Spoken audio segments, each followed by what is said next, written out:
Hello everyone, welcome to today's webinar. I'm Shikha, your host on behalf of ConsultEase with ClearTax. Let us all welcome Mr. Aishwary Gupta, who is presenting today's webinar. He is a very well-known CA and executive alum of IIM Calcutta. He has worked with American Express and PwC. He is associated with Brit PCI, also is the delegate at Vision India Foundation, and is a Harvard Business Review Select member. Words will fall short to count his achievements, so without taking too much time, let's hear from the person itself. Over to you, Mr. Ashwar. Please lead the session. Thank you. Thank you so much, and let's start the session today. And I'll just share my screen with all of you. Just give me a second. Yeah. So hello everyone.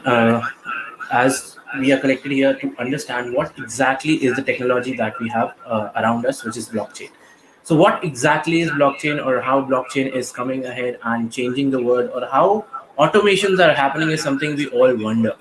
And apart from that, we also want to see whether is there something that is there for us, or is just for those techies in the blockchain world, whereby, okay, that's not for me if I am in the finance world. So that's something that comes to your mind a lot, and that's something that I'm going to, I think, answer today itself in this particular presentation.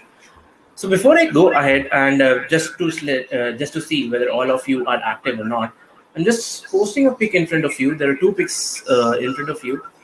What do you think? Are these bridges the same, or are these bridges different? Just type in a yes if you feel they're the same. Just type in no if they're not.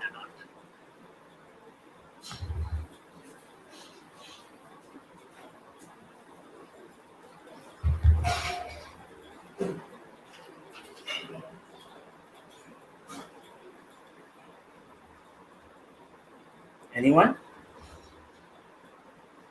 You can type it in the chat box.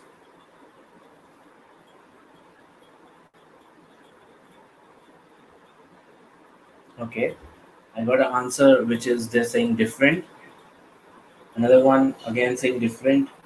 One person saying okay, it's the same.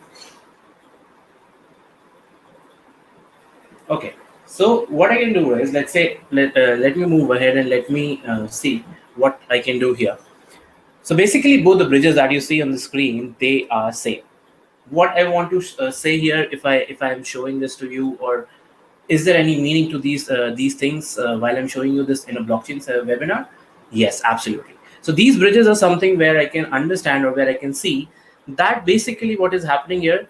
This bridge represents the amount of knowledge that we have. Let's say we are financial professionals, or whatever kind of professionals we are. So this is the kind of knowledge that we have today. And if we have this kind of knowledge, what happens is, when technology comes in and when technology upgrades and brings new systems, the problem that happens here is, even with a lot of knowledge that we have to go ahead and we have to understand that this is something that is going to happen, which is, even with the amount of knowledge that we have, we are going to be rendered useless. In the first one, you can see that the bridge is something which is very useful because it is helping others to cross that bridge.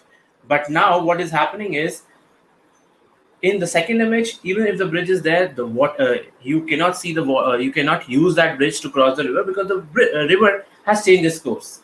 So that is something that we have to understand, and that is something that we have to know, that what is happening, what ultimately is happening with the amount of knowledge that we have. If we do not upgrade with the technology that is coming in, we have to understand that we are going to be rendered useless.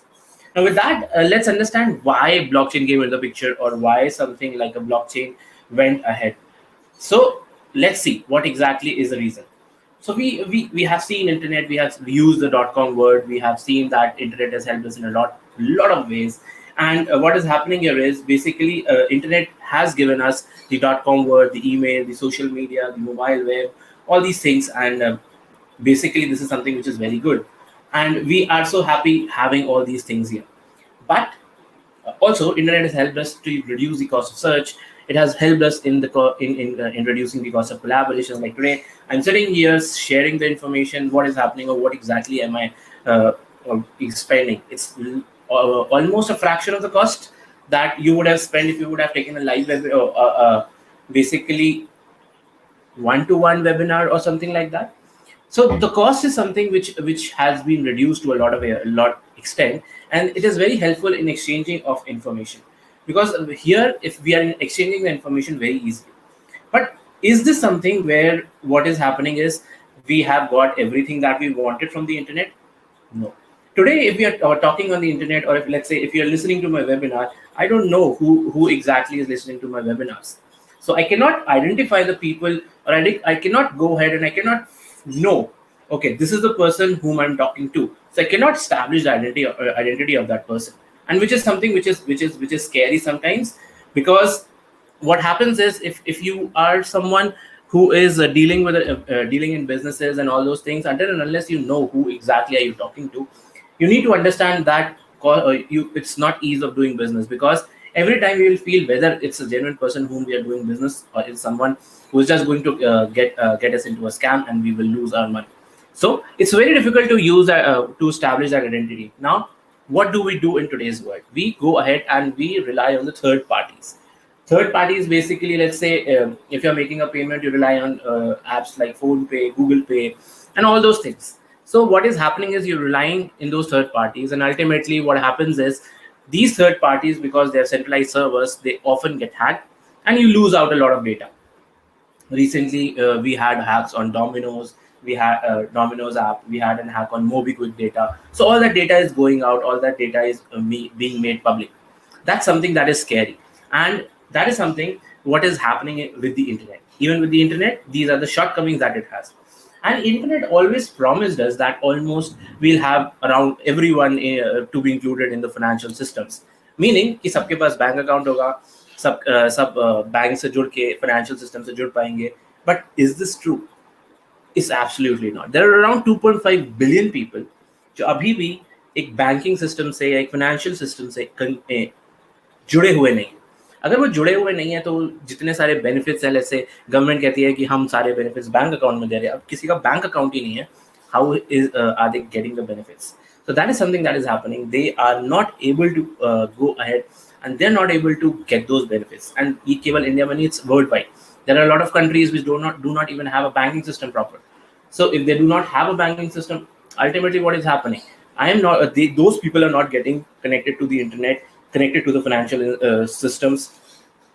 That is something that still needs to be solved. And hence, to solve these problems, there is something called blockchain that came into picture. So what exactly is blockchain? Okay, so I can go ahead and I can narrate this whole basically definition that is there, or I can make it easy for you, make you understand it in a very simple way. Let's say I take the example of any example, which is where I can go ahead and where I can tell you that, okay, this is what is blockchain. So what do you prefer? Do you want me to go ahead and just explain you the definition, or should I give you an example which makes you understand what exactly is blockchain, and you are like, okay, now I understand what blockchain is. So I'm going to give you 5 more seconds. Just type in example or definition, D or E, whatever you feel like.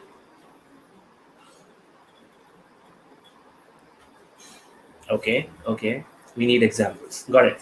So what is happening here is, what exactly is blockchain? So let's say no matter what age group you are, no matter who exactly you are, you would have in your life went out to have, let's say, an office party or a party with friends, or let's say whatever you would have gone to a party with friends or with colleagues or someone you know.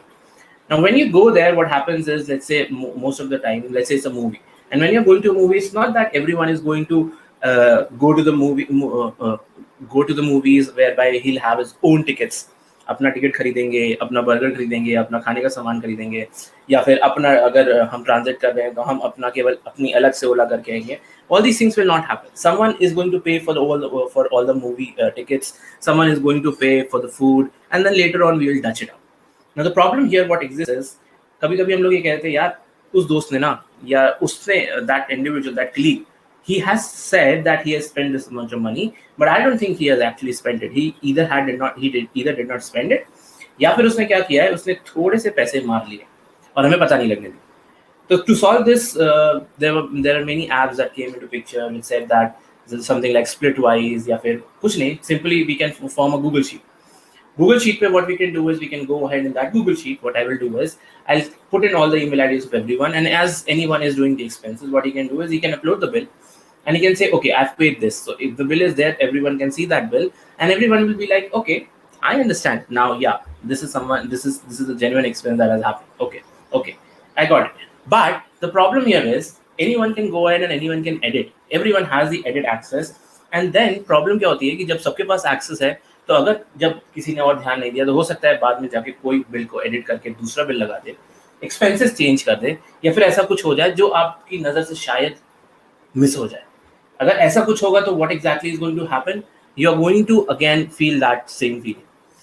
Now let's create a system where such kind of inefficiencies do not exist. पहला तो being a centralized server. So for example, Splitwise, yeah, Google and everything, they have the centralized servers. Now the problem with centralized servers is whatever data they have, first of all, they have the control over your data, means they can delete, edit, modify, or they can basically sweep off all the data that you saved there. It's their wish. It's literally their wish. You cannot do anything about it. That is one thing. And second is because it's a centralized server, it's prone to hacks. Anyone can go ahead, anyone can hack it, anyone can go ahead and anyone can crack it, something like that. So that's something, if a lot of people want to hack into system, it's one central server. And if the central server is gone, what is going to happen? They will search for backups or other sites where they have stored that data. But again, that data will not be the original data, which is always online. So they might go down for some time and they will come back after some time with a copy of that data, which they have saved somewhere else and something like that. Now, when we talk about blockchains, blockchain is something which is decentralized. And when we talk about blockchains, there are different types of blockchain. There's a public blockchain, there's a private one, there's a consortium one. And under that, there are different use cases. So to make you understand that, I'll take one example because I have to take a base through which I can go ahead and I can make you understand. So I'll take the example of Bitcoin. When I talk about Bitcoin, Bitcoin is just one of the use cases of blockchain, whereby it is served as a medium of exchange, so whatever it is. But let's talk about the technology first. Now here what happens is Bitcoin's data, whatever data that is there on the Bitcoin network, that is not stored in one central server. Where it is stored? It is stored in multiple servers. So for example, if I talk about Bitcoin, there are 100,000 servers where this data is saved. Now talk about corrupting this data. You can corrupt one particular data, you can corrupt 2, 3, 4, 10, 100. Think about corrupting 100,000 places at one point of time so that you can go ahead and make this manipulation. First of all, if it's that tiny of a data, nobody would want to do that. Second is, even if they want to, it's huge cost they have to incur. So this is kind of something which creates a barrier whereby your data, which is so decentralized that it cannot be corrupted. It's almost impossible to corrupt it. So that's the first benefit. Something which is centralized versus something which is decentralized. That's the first thing. The second thing is, when you are writing something on a blockchain and on a block, and that block has gone onto the blockchain, what is going to happen is that data cannot be edited, that data cannot be deleted, that data cannot be manipulated, that data cannot be done anything with. कुछ भी नहीं कर सकते उस data के साथ, केवल देख सकते हैं एक बार अगर वो एक पर्टिकुलर ब्लॉक में चला जाता है नेटवर्क के, ब्लॉकचेन के नेटवर्क पे. So that's something where which gives you an immutable record of data. इधर जब हम स्प्लिट वाइज में देख रहे थे तो हम वहाँ पे डेटा एडिट भी कर सकते थे, डिलीट भी कर सकते थे, मॉडिफाई भी कर सकते थे. अगर आप व्यू एक्सेस देंगे तो सब लोग उसको ऐड नहीं कर पाएंगे. तो all the things that were happening on this particular thing, all the shortcomings that were there, which were there was no timestamp, and all the data that was there that could have been edited, yahan pe that data cannot be edited. Why? Because this is something where you cannot go ahead and you cannot make manipulations. So if a data has been written and if it's the wrong data, what you will have to do is you will have to add another entry to reverse that and then write whatever you want to. That's something that gives you a proper audit trail. We do so many audits today, this kind of audit, that kind of audit, and all those things. Now the thing here, what about audits is, you will not be able to go ahead and you will not be able to understand, or you will not be able to delete, alter, and do all those stuff. All the data is properly timelined. It's a proper trail that is ongoing. It is something which is immutable, so you cannot delete that data. It's completely transparent, and that provides you a proper audit trail.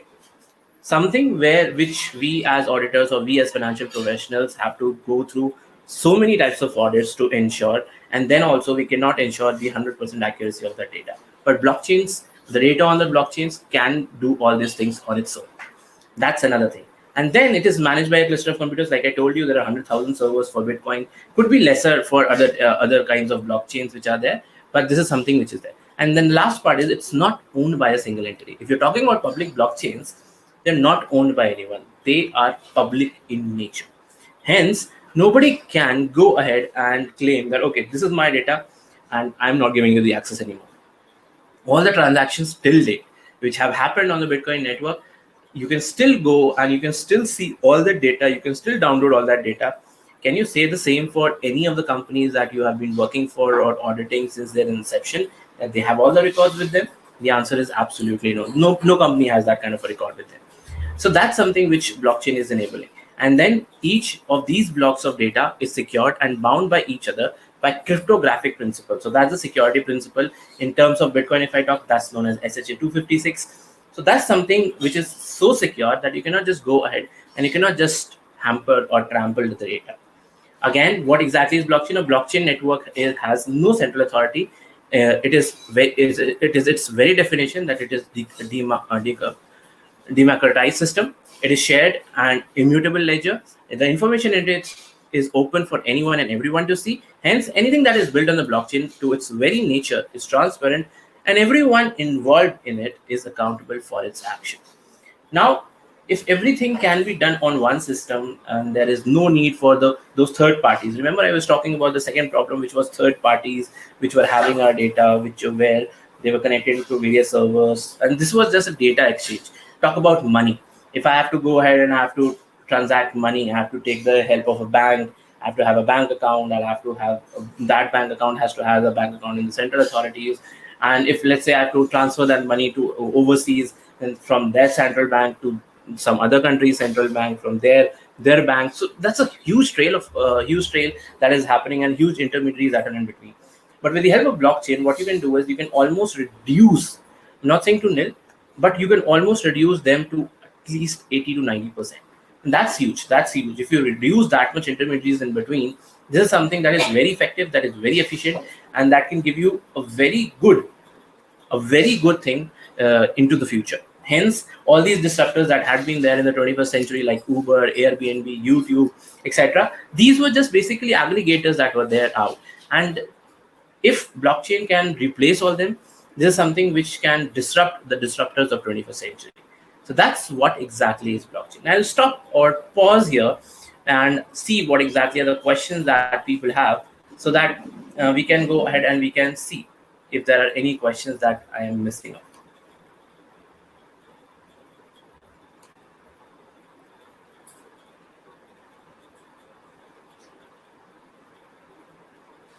Okay, got it. So I think people are able to understand them. Okay, so that's something which is there, and this is something where the blockchain is trying to create something of a feedback. I guess example I've given, and you want to go ahead and have a course. I'll talk about the course maybe later on, or you can connect with ConsultEase, something they can help you with. So coming back to, once you've seen what exactly is blockchain, now I want to tell you, okay, this blockchain is not just it. There are a lot of things that can be automated here. That's something that I'm going to tell you the next. What exactly is something that you can automate, or using blockchains, how all the things that you do today, they can be automated to a very, very, very large extent.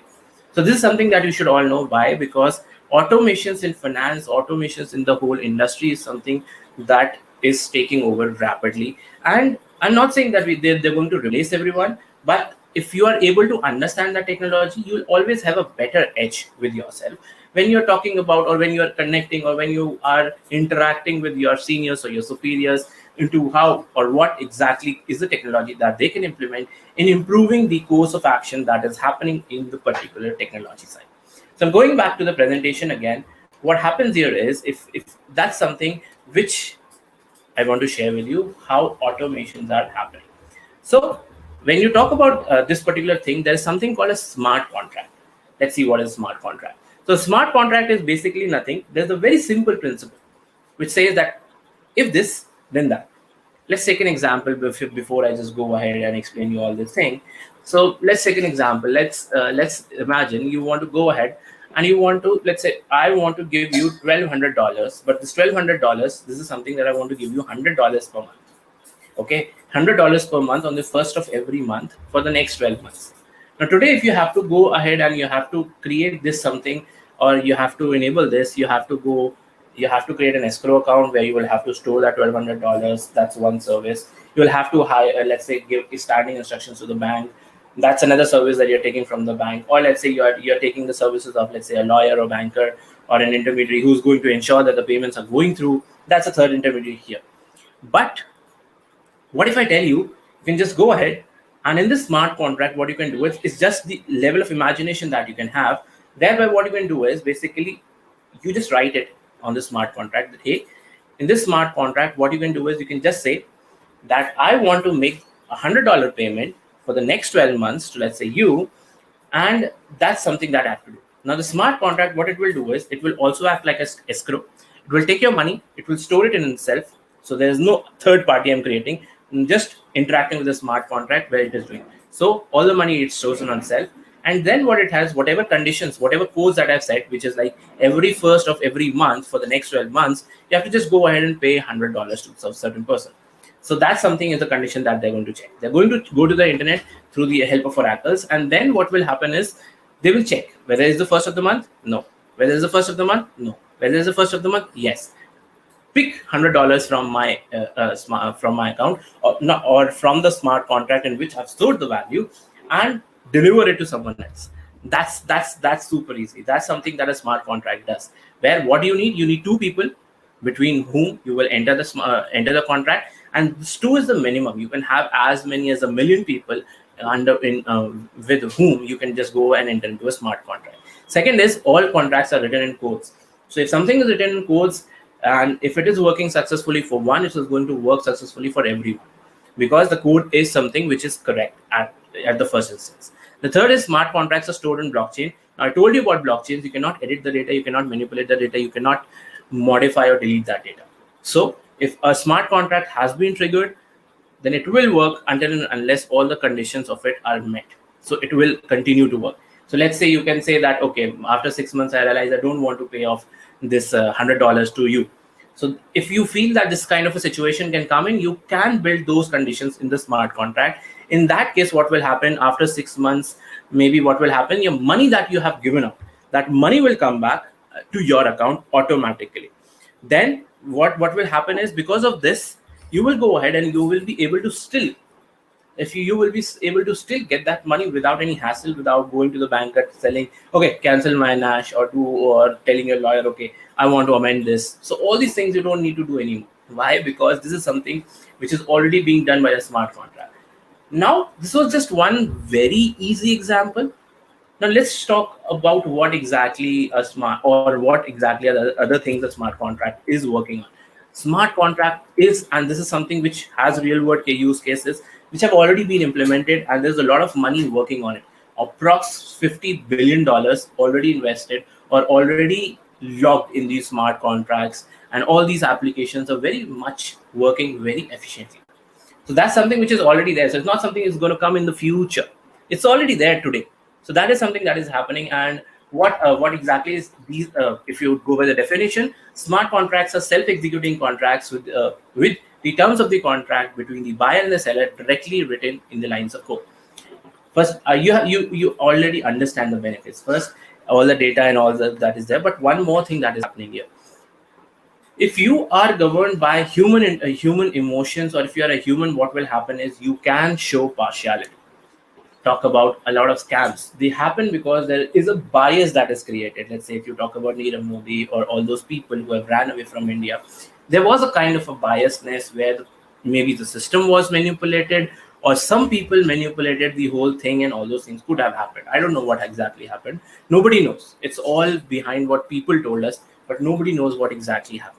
So that is something that is happening. But if you're working behind the codes, if the codes are judging you, they will not know whether you are the Prime Minister of India or you're just a common man. They will judge you equally. And if they will judge you equally, the result will always be correct, because that's what they're doing.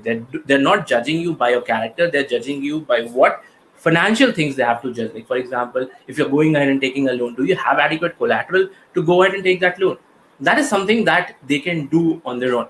So this is something that you can understand here, that all these smart contracts, they have various phases as well, like the search phase, the negotiation phase, the performance, and the post-performance phase. I can take that example and very quickly explain this to you. Take the example of Uber. Uber is like in Uber also has these 4 phases. The first is search phase. Internet is already given as the search phase, where Uber, you have to find a particular vehicle to go to somewhere. Second is negotiation phase. Again, what Uber did, Uber fixed a price for you, so that this is the price that you're going to pay. Again, blockchains with the help of algorithms can develop this, so no need of Uber anymore.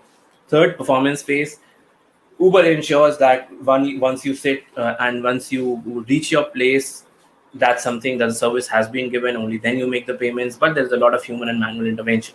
Now here, performance phase again can be automated with the help of smart contracts, whereby smart contract judges your through your location whether you have been actually delivered to the place, or whether you have actually reached to the place where you were promised to reach. So that's again something which is a performance phase, whereby what is happening.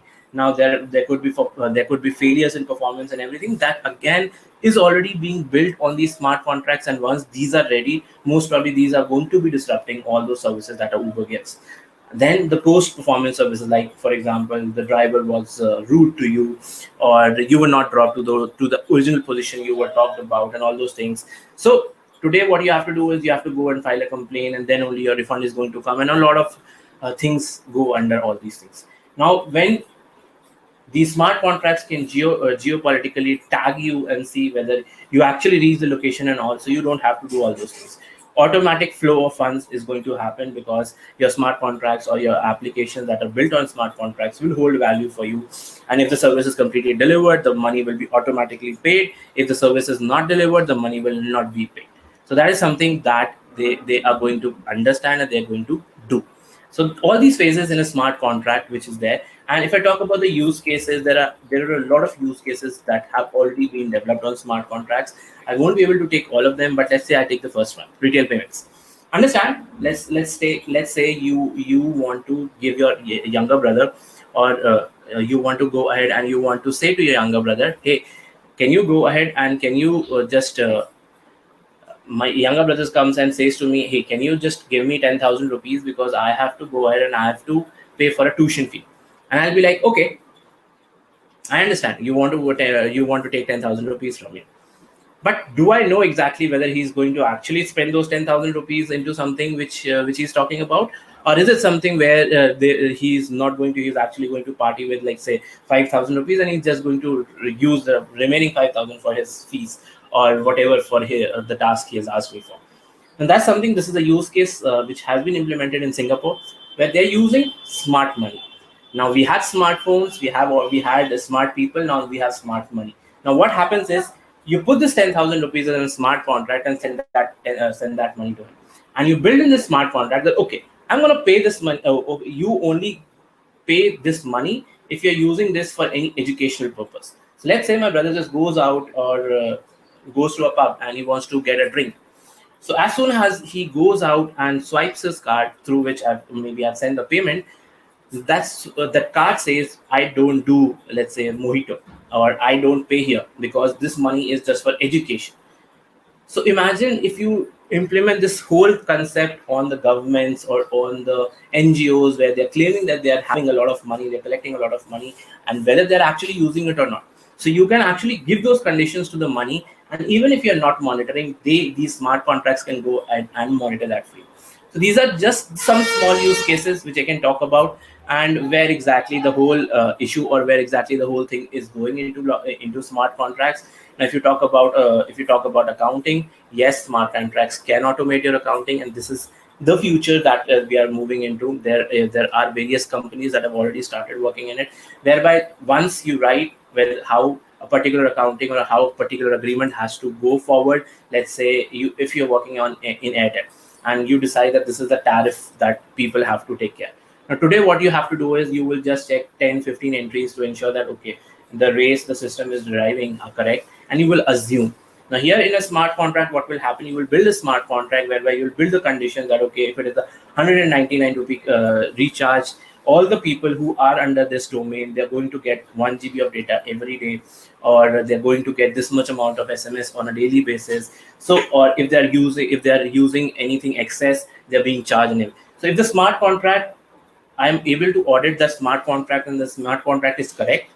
So what happens is all the data that has flown from it has to be correct, because once the smart contract is correct, nobody is modifying that smart contract, right?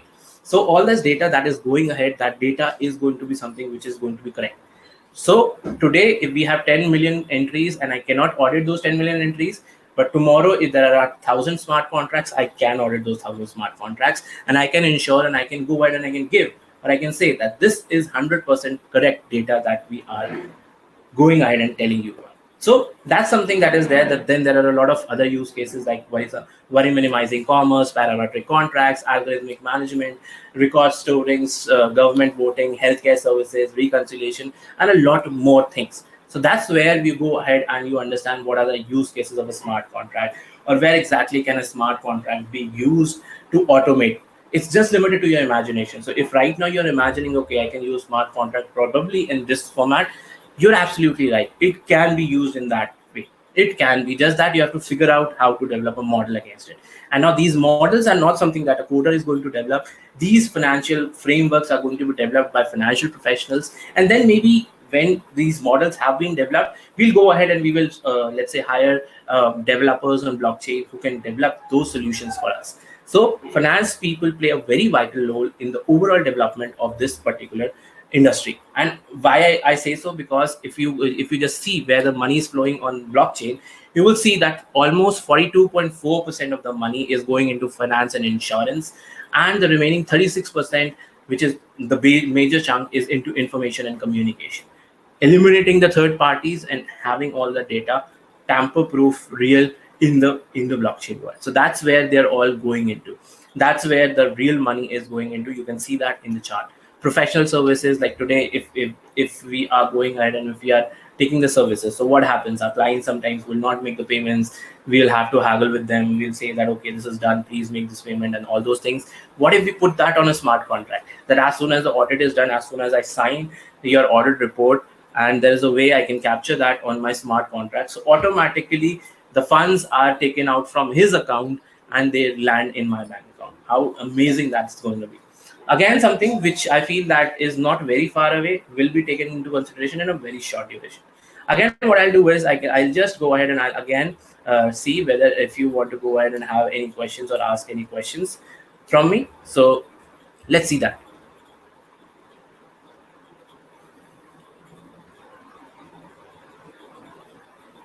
Security. So basically, how security is ensured on blockchain. So like I said, these are decentralized servers, and what happens is the people are maintaining the security.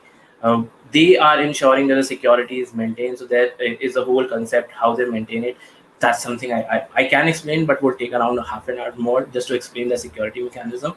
But yes, the security mechanism, like I told you, in short term, is cryptography, through which the data is encrypted, and all the encrypted data is stored on the blockchain. So no modification can happen.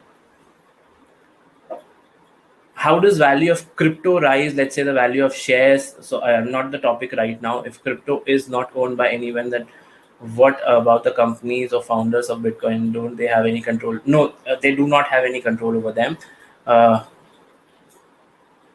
The admin of blockchain may become the new power centers. Admin, there is no admin on blockchains. It's completely decentralized. It's so if you have to go ahead and if you have to make a modification, let's say, again coming back to Bitcoin, because that's something which I always use as an example, because everyone has heard about it. So if you want to make any changes, you have to have more than 50% or more of the people's permission.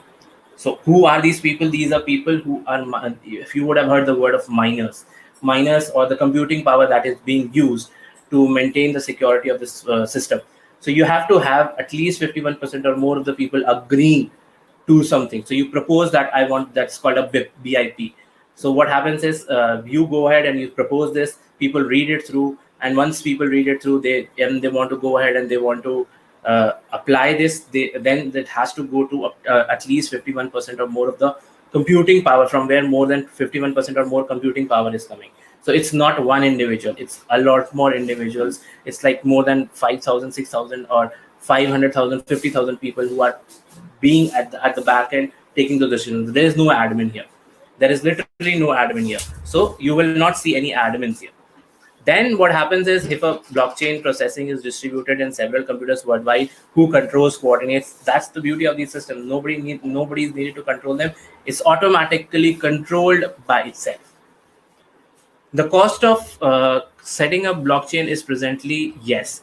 Basically, when you talk about setting up blockchains today, because the number of people who can understand, who can develop, and who can implement these solutions are very limited, so the cost of implementation of blockchain is very high. And that is why when you talk about implementations of blockchain, you have to have a solid use case before you just go ahead and implement blockchain in any processes that you want to incorporate. Will all the powerful international banking lobby allow the proliferation of blockchain? See, when you run something on the internet, that's a question that you should answer yourself.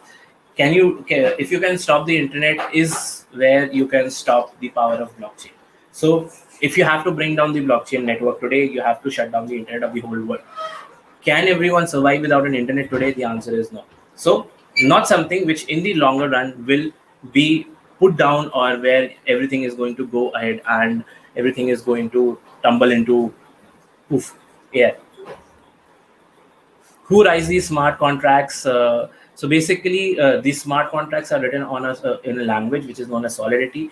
We, being the users, would probably not go ahead and write all these programs. We're just going to tell, okay, this is the condition that we want to build, or these are the things that we have to build. And a programmer who understands Solidity, they can build and they can deploy these contracts on a blockchain solution. So these solutions could be implemented on Ethereum network, or let's say something they can be implemented on other blockchain solutions which are present, which give you this functionality of a smart contract. Who chooses which computers the blockchain processing is done? So basically what happens is, when you talk about who chooses, it's about how much computing power you can give. Here, because there is no centralized servers, what happens is, because there is no centralized servers, power of money matters. So basically you are in how you are to be kept loyal to the system. We will make you invest money. So for example, if you talk about mining Bitcoins, you need specific processors like ASIC processors. One processor costs you around $10,000, and you need a huge pool of that. So you spend that cost. So if you spend that cost to maintain the security of a system, you will not want to compromise it, because you already spent so much money setting up the security system of that. So that's called a game theory. If you understand what game theory is, this is the game theory exactly that is being put on various blockchains or various solutions, whereby if this is not governed by a centralized authority, gaming theory is something which is working absolutely amazingly. And there is what exactly is happening. This game theory is letting you understand, or this game theory is making you go ahead and letting people do the work. If they are trying to fiddle with the system, what is going to happen based on the consensus mechanisms, or based on what principles they are developed, they are going to be penalized for that. So you're going to lose the money that you've invested. So if you're going to lose your money which you have invested, you would not want to do such things where you lose your own money. So that's something how blockchains ensure that anyone who is coming to our systems remains true to the system. Few days back, read about Bitcoin theft and activities on darknet, where they asked for Bitcoin, how these activities are tracked and stopped. So if these activities are happening, and that's something that I don't deny, these activities are happening, these will come down, or they will be curtailed once better oversight frameworks or regulations are framed, whereby whatever money is entering into the system, that is properly KYC, and whatever money is moving on the system is properly taken care of. So that's where how these things will be reduced. Can Indian government utilize this fund to confirm the purpose of funds were complied with? Yes, you don't even need the government. So whatever, I think you're talking about smart money. So smart money is whereby what you do is you tell that money where this money needs to be spent, and you categorize, you build those categories of places. Like for example, government says that I will buy, let's say, equipments for hospital from this. So, and you feel, okay, this is the purpose I should give them my money for. So you tell that money, or you build that smart contract and build in it that's saying that, okay, this money should only be used when they are purchasing equipments from hospitals or from these kinds of companies. You can get the database of the companies who are providing all these services from MCA. So you can build that within a smart contract. And if the money is not being spent there, that money is always going to be locked there. And then you can have like a month or a year's time frame whereby if the government is not using it for the purpose you have given it, bring that money back.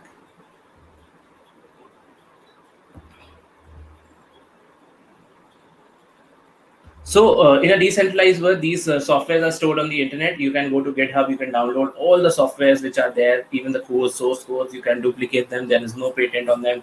You can simply create all these systems on, if you understand technology, or if you can code, you can simply just copy, paste, or you can just download the softwares and run for yourself.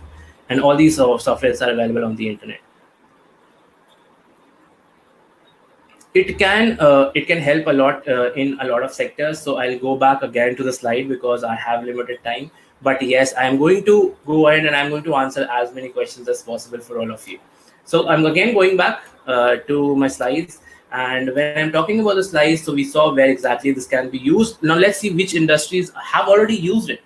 So if I talk about banking and financial systems, a lot of use cases have already been deployed in the banking framework. Like for example, if today I have to take a loan and I have some cryptocurrencies which I can put as a collateral, or if I have collateral value, what I can do is, even without a credit score, even without a KYC, even without haggling for a week or two, even at 2 a.m. at night, even without having a repayment schedule, I can just go ahead and I can take loans. I can literally go ahead and take loans for as much money as I want if I have the collateral. So that's one of the use cases, one of the multiple use cases of blockchain. There again is real estate. So if you go and search in Dubai, they have already developed the solution with the help of government, whereby if you have to buy or sell a property, you can do that within an hour. Within an hour, all the stamp duties, all the dues of everything, let's say the land dues, electricity dues, the water dues, insurance if any of that particular property, any loans that have been taken, all that can be settled and all that can be processed within 1 hour.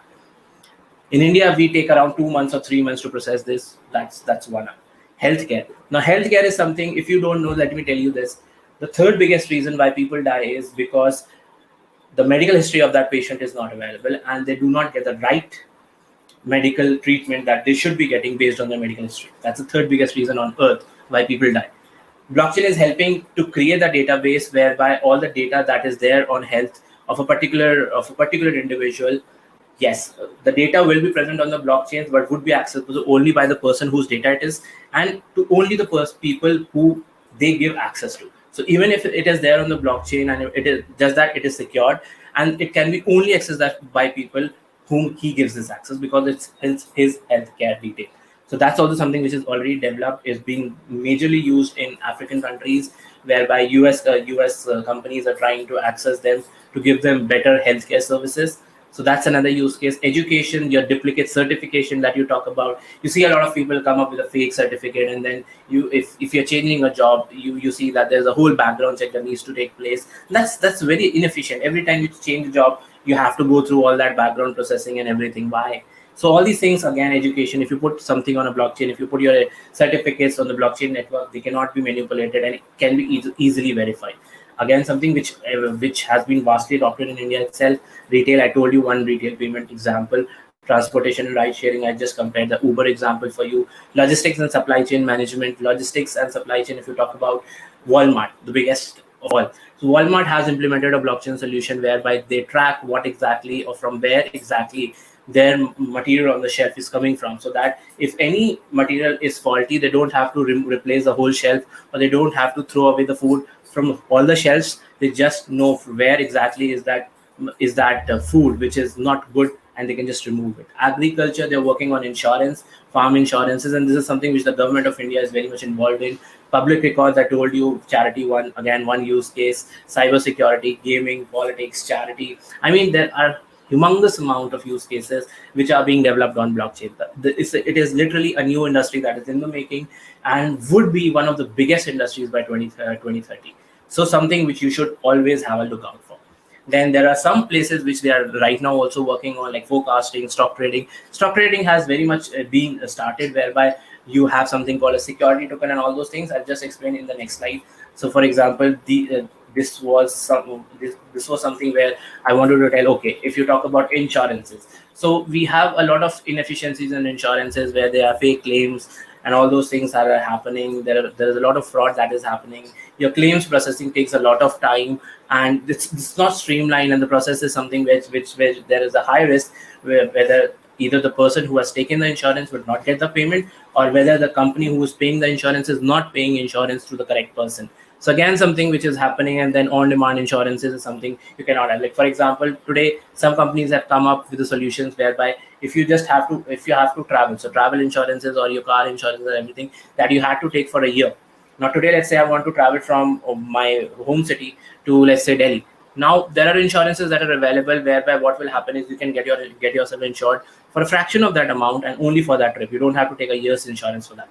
That's again something which is bringing. So these were existing, but the efficiency is being brought out on the blockchain world because of the properties of blockchain. Parametric insurance. So for example, if you had insurance for your shops, and when you had the insurance for your shops, basically what happened, or your revenue insurances are there. So you have to assume, okay, at this point of time, this much amount of stock would be there, because let's say if it's a festival, you will have more stock. If it's not a festival, it's a down season, or maybe the shops are closed. So at that point of time, you will not have that much stock with you, because that was going to be that is going to clog your inventory. So all those things right now are just worked upon on a very bad estimates, whereby sometimes the clients get a lot of benefit out of it, or sometimes the insurance companies get a lot of benefit out of it. Parametric insurance are ensuring that all these calculations happen based on an algorithm. So they will feed all the past data that is there for a particular industry or a particular firm which is taking that insurance, and based on that, they're going to always calculate or always tell you at one point of time what exactly is something that if you lose, or if there is a fire in your shop or something like that, how much are they going to pay you.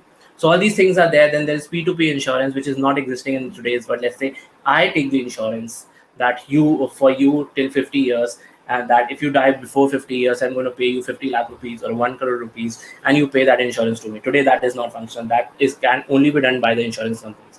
P2P insurance ensures that, okay, I and you can go ahead and enter into this insurance agreement, and how I'll honor it is something that a smart contract can ensure. If I have that much value, then only that insurance is going to be taken into consideration. So a lot of things that are being developed on insurance. Then comes about stock market. So today, the problem with the stock markets is, सबसे पहले we have to have what? We have to have a demat account. So if let's say that's a sub broker, so that in a sub broker there are two types of accounts. One is pool account, another one is demat account. So in that case, what happens is you go ahead and first of all you have that demat account, pool account, and then that pool account is there with the main broker, because you are in the sub broker.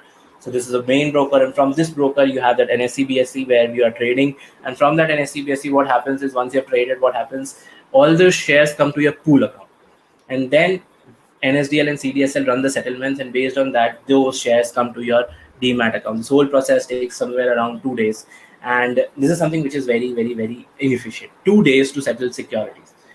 Now, when we talk about blockchains coming here and simplifying the life, I've seen the settlements happening in T plus 2 seconds, just 2 seconds. And another benefit is you can trade 24/7. You don't have to go ahead and you don't have to, let's say, if you want to trade the share of Tesla, you can just go ahead and you can trade it at 1 a.m. at night or 3 p.m. in the afternoon. I can do that. I have the power. Second is, if I want to, let's say, have the share of MRF. MRF share is somewhere around, I guess, 95,000 rupees. So let's say I just have 10,000 rupees. Can I buy an MRF share today? The answer is no. Now, what happens here is, because the security tokens which are being used, the security tokens can be broken into smaller parts. So if you have, let's say, 1,000 rupees also, you can invest into MRF shares. Your dividend is intact, so it will be pro rata divided into the amount of holding that you have for that share. So you do not lose that. Voting is something that they are working on, how they can go ahead and give that voting power back to shareholders, something that they're working on. And then these all things help us go ahead and trade all these things without even having an international demat account. So if I want to hold the shares of Apple, Tesla, and all those things, I can simply go ahead and open my accounts on, let's say, Binance or FTX exchange, and I can have tokenized formats of that crypto, basically shares. So security tokens are something which are also working very hard. and they're very much evolving into something which is going to be working efficiently here. Now, if I talk about just the financial professionals,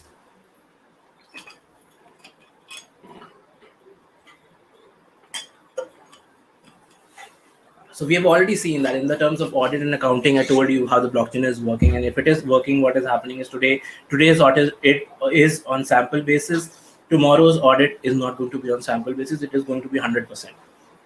There is a triple accounting system, so it is not something which is new. What is happening is they are creating a third entry, which is a sign of approval that nobody can go ahead and tamper with that entry. So that's a triple accounting system that they're working on. Instead of transactions, we are going to audit the smart contracts, like I already told you. One of the examples is Armanino. They have already worked on creating such a software whereby all the data that you put on their blockchain solution, that data can be audited, and that data can be told that, okay, this is the break, or this is where the data has been manipulated because there is missing audit trails or something like that. And if you put all that data on the blockchain, so this is where you onboard that data. Okay, कुछ data पहले से blockchain पे नहीं था, तो these kinds of services are going to onboard that data on blockchain, and going forward we are going to do that transactions on the blockchain network. For that we are creating those triple accounting systems. So if you are into audit and accounting, auditing and accounting is going to get automated to a very large extent. Instead of auditing entries, we are going to audit smart contracts. Than being a consultant. So we have heard about SAP or ERP consultants or Oracle consultants. So what do they do? What exactly do they do? Are they someone who are developing those software? The answer is no. What they're exactly doing is they are going ahead and they're giving out the services. Like for example, they are gathering the content requirements which is there, and then there is a detailed consultation which happens with the engineers, with the company who's developing or who's getting this software, and the financial professionals itself, and then the prototype is developed. So at that till that point of time, till the time when prototype is developed, again we are needed, because we have to ensure that the client's requirements are being met. It is exactly how the client wanted it. So again, something which they are trying to work on. So till here, our finance professional still has a work. Then central access granting system. So for example, if you have seen ERP systems, so everyone does not have access to all the data. If you have just entered the organization, you will have a very limited view, versus a person who is sitting at the top, maybe he has a lot more access than you. So this is also something whereby you can work as a central access granting system, because financial professionals are considered as men of repute. So we can be given such kinds of roles whereby we ensure that all the data that is flowing and all the data that is getting into the hands of the people, or who has the access, who can write, who can see, and who can who can just go ahead and add the data and all those things. That's something where a finance professional can work as a validator to ensure that all the validation is being done properly. So that's again one of the use case. And if I talk about taxes, if the data is audited, if the data is near real time, we don't have to, I think, go in and separately do extensive tax audits. We can still get real time data of what exactly is the taxes that we have to pay. So if we can get those data, what will happen is all the softwares will upgrade itself. So automatically, let's say today we are paying the taxes monthly, or let's say quarterly or yearly. If we are able to build those systems in the next 5 to 10 years, which are so much robust, what can happen is at the end, automatically, whatever is the transactions that have happened, automatically the tax is calculated for that day and automatically paid on a daily basis, because those things are going to be automated. We are not going to go ahead and we are not going to sit behind those systems and do that. So manual intervention, if that is removed here to a very large extent, again, I'm not saying that tax professionals will be useless, because the systems are going to be built by those professionals. The systems are going to be monitored. There still need to be a check whether all the calculations are happening correctly or not. There is still a very good need of people to devise those strategies through which we plan taxation and all those things. So all those things will still remain, but let's say the biggest problem today is input GST frauds that is happening. If we are able to link blockchain with IoT devices, which can track the movement of goods, let's say whether there is a warehouse that is there from one warehouse to another, whether the goods have actually moved or not, we can actually track that with IoT devices. And if that is something that can be linked to GST services, what can happen is we can just go ahead and we can create something whereby all the taxation that is happening, all these frauds that is happening, we can almost eradicate those frauds as well. So these are, I think, some of the places where as a finance professional, we can go ahead and we can see where we can work. Again, I'll just go ahead and I'll see what exactly are the things that we have in the questions now. Okay, can you name the software again? I think Armanino, Arminano, Armanino. And how are the crypto prices moving upwards so swiftly? Why when there can be no fluctuations? I'm saying the data cannot be manipulated. I never said that the prices of those cryptocurrencies cannot be manipulated. You're confusing here. So I'm not talking about cryptocurrencies prices. I'm talking about the technology here. I'm not talking about cryptocurrencies here. What tax rates of the cryptos profit are taxed at? Capital gains or income from other sources depends upon the type of transactions that you do. If you are a short term or if you are a regular trader, it can be also taken as a business income whereby you are just engaged in trading, which is a full-time business, or it can be something where you can take it as a capital gain of 3 years or less is short term, and more of that can be long term. That's something that's a lot open to discussions, because there is no particular something paper or recommendation given by the government, or no classification from the government yet which can tell you, okay, this is how the taxation is going to happen here. So that's again one thing. And okay, I think that were the questions here. So again, coming back to even if you are not a finance professional, what exactly can you do being just in the finance domain? So again, I'm just going to go back and I'm just going to show you one more slide, which is basically blockchain and finance. So these are the things, these are mostly the things that I've personally done. And these are the things which are where I can feel that there's a huge scope of anyone and everyone to just go ahead and take a role if you understand blockchains. It is not something you'll get just because you have just attended a webinar or you've got a certificate from somewhere claiming that you know basics of blockchain. So this is something which you will get once you have good amount of knowledge into all these things, whereby, for example, the best and the cream role is becoming a researcher. Like you have equity researchers, you have blockchain researchers, or you have cryptocurrency or digital asset researchers. Similarly, like the mergers and acquisitions, again, something where the mergers are happening of the blockchain companies. So the valuation and everything that is happening. Second is product development. So if the new products are coming into the market, whereby, let's say, you have mutual funds. So if you have mutual funds, that's a product. You create some other product which is in the blockchain, which is on blockchains. So that's something that you need to make the clients understand. So if you understand blockchains, you will be able to go ahead and give those presentations, and in the product development you can work there. Then blockchain consultants, like I told you, if you have clients, like what I do is usually I engage in a lot of consultations where I'll go to the company, they'll tell me what exactly or where exactly they're trying to go out and put their blockchain solution. The first thing that I have to check is whether blockchain is the solution that they should be adopting, because like I think someone already mentioned, the cost that is involved in the blockchain implementation is very high. So I don't want to go ahead and implement blockchain unless it is feasible. And then second is what kind of a blockchain solution. So there are plenty of blockchain solutions that are out there. So you cannot just say, okay, this is one solution that is going to be there and you will be able to go ahead and use that solution. So there are a lot of things that you have to understand. And then the next one is being a crypto tax expert. So basically, crypto tax softwares are not yet there. There is something that is in the making that we are trying to create. But right now, there is no Indian solution that is out there which can go ahead and create such solutions. Then node validators, I already told you. Then internships, even the internships. So I knew that nobody would believe me. So I pasted a screenshot of the internship here. Now the internship says that it's a 6-month internship where it will be paying you 3,000 DAI every month. So one DAI is equals to $1. That's what the value is pegged. So for 6 months, you are getting $3,000 every month. That's $18,000 for 6 months for an internship, sitting at home, working from home. If you understand this area exactly. So it's not something which you will just get because you just know the basics. You have to have a good knowledge about it. Then the treasury manager, whereby like if you work in the treasury and you're getting returns, you're managing the liquidity and everything. So again, if on blockchains, this is done completely differently, and the returns are something which are way more than what you get in the normal ways. So that's also again something where you can just go ahead and use this. And then there are 3 types of users, because a lot of you would ask coding chahiye kya. So first is what exactly is the category you want to belong to. First is users. Users would be those people who would just listen to this webinar and would just say, okay, theek hai, jab aayega tab dekh lenge. So those are the users who are going to be ultimately using that. Benefit of blockchain for them, zero, because they're not participating in the development, they're not participating into understanding or developing their own solutions, maybe, or helping in developing solutions for their own companies and all those things. So ultimate benefit for them is zero.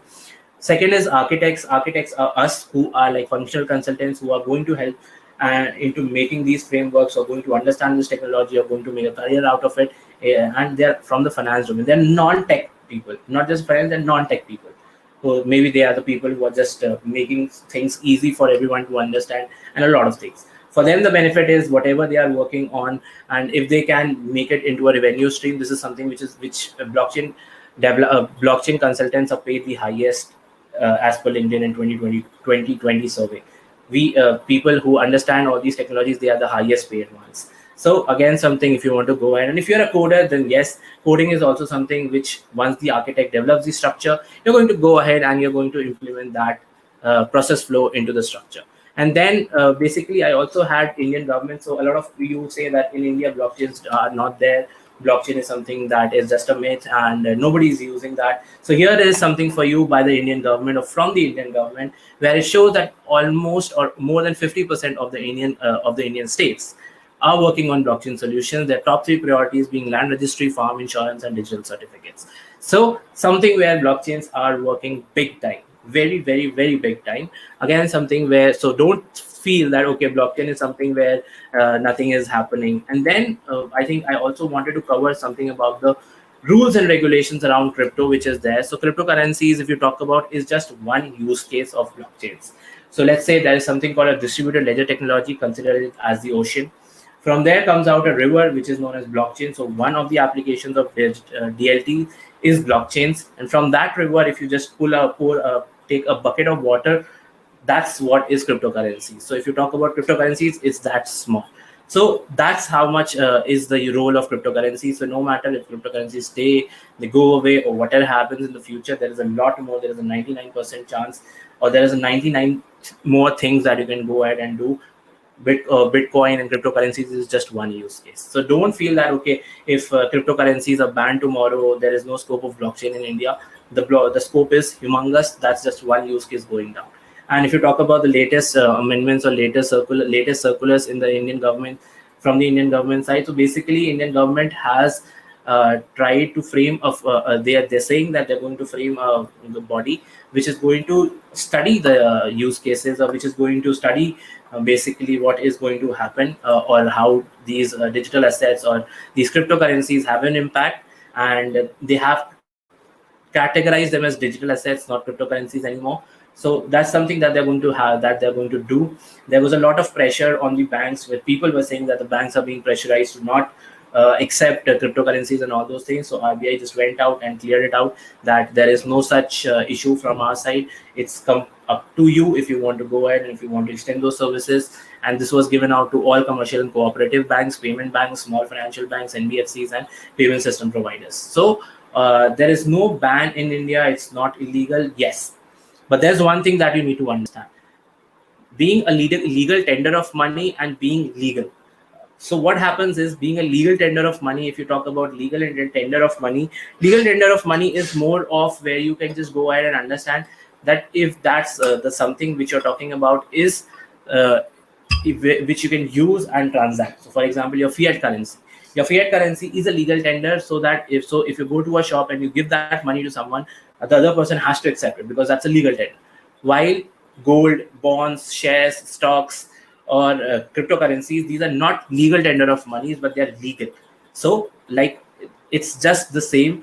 Like gold is just the same like stocks and bonds. You cannot use gold to make the payments everywhere. You cannot just go ahead and use stocks, bonds, and you cannot go to a shop and say, hey, just give me a 10 rupee chocolate and I'll give you a bond of 10 rupees to you. So that's something which is not legal in India. So cryptocurrencies are not illegal.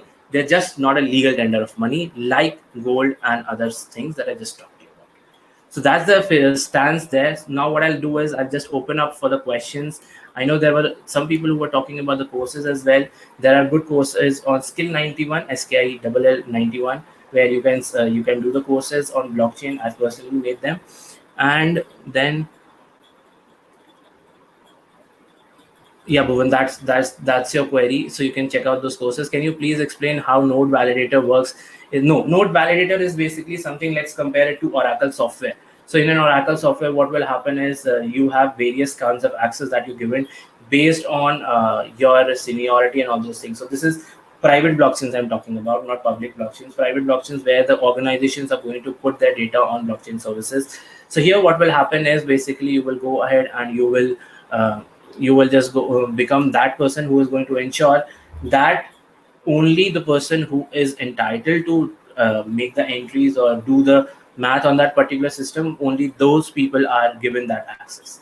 Who is given the view access, or who is given basically the other accesses that are available on the system.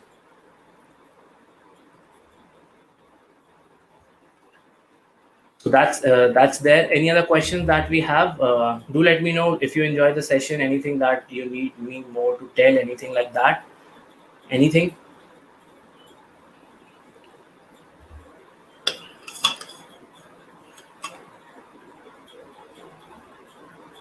I just told you, you can go to Skill 91 and you can check out the courses.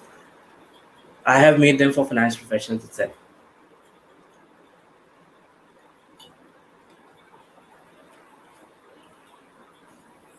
Anyone else? Any questions?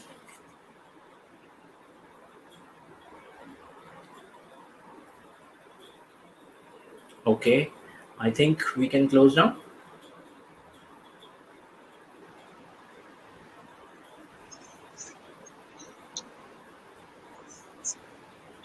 Okay, have you done? Yeah. I think questions are done. Then there are no more Okay. questions for me to answer. Okay. Thank you, Mr. Aishwary, for providing this very informative session. You have explained everything so well that even a layman can understand. I hope everyone must have learned something new today. And a big thanks to all viewers too. I hope you enjoyed the session. Let us know your feedback on our official page. Once again, thank you everyone and have a great day. Thank you.